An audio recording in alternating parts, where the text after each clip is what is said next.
que dans 100 ans, la France est composée à 100% de personnes noires, mais qui mangent du saucisson et boivent du vin? Bah alors déjà, si tu résumes l'histoire française, la culture française et la gastronomie française à manger du saucisson et à boire du vin, eh bah tu réduis grandement l'histoire, la culture et la gastronomie française. Là, j'aurais limite presque honte d'être français. Mais aussi l'identité ethnique. Parce que je tiens à rappeler que le peuple blanc, d'accord, est le peuple le plus minoritaire au monde. Savoir, tu parles d'ethnie ou de peuple? Parce que en soi, le peuple blanc, bah ça n'existe pas, ça n'a jamais existé, ça n'existera jamais. L'ethnie blanche, par contre, oui. Donc faut pas confondre les deux. Non, le peuple blanc n'est pas le plus minoritaire au monde parce que bah il n'existe pas. Par contre, effectivement, l'ethnie blanche est la moins représentée dans le monde. Mais c'est pas un problème. Ça a toujours été ça depuis le début de l'histoire. D'ailleurs, à la préhistoire, il y avait pas de blanc en fait. La France, elle s'est construite avec une multitude de peuples, hein, que ce soit les Germains, les Saxons, les Basques, les Bretons, etc. Donc tu n'as aucune légitimité pour dire qui a le droit d'être français ou non, qui a le droit de mettre le pied sur le territoire français ou non. Votre seul problème, c'est réellement la couleur de peau, parce que vous êtes des RACISTES, c'est tout.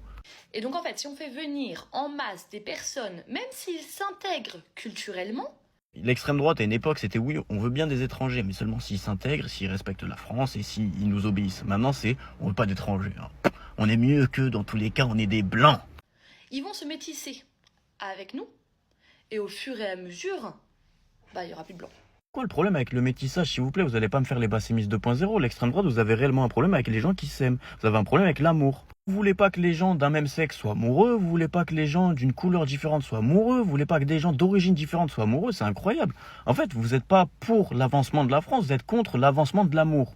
Mais l'amour, c'est ce qui fait l'humain. Vive l'amour tous les jours. Un pur enfant issu de l'immigration et du métissage. Je suis paix et amour avec tout le monde, avec toi comme avec d'autres, avec les noirs comme avec les blancs, avec les musulmans comme avec les athées ou les chrétiens, avec les homos comme les hétéros. J'adore tout le monde.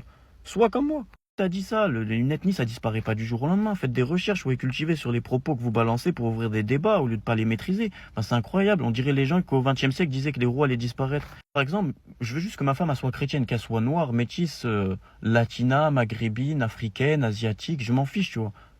Demain, je me marie avec une Congolaise, j'ai des enfants. Oui, peut-être que mes 3 enfants seront métis. Et eux, s'ils se marient avec des Noirs, peut-être que leurs 3 enfants seront métis. Mais peut-être que dans 2 générations, leurs enfants seront blancs. C'est des gènes. Ils reviennent, ils restent.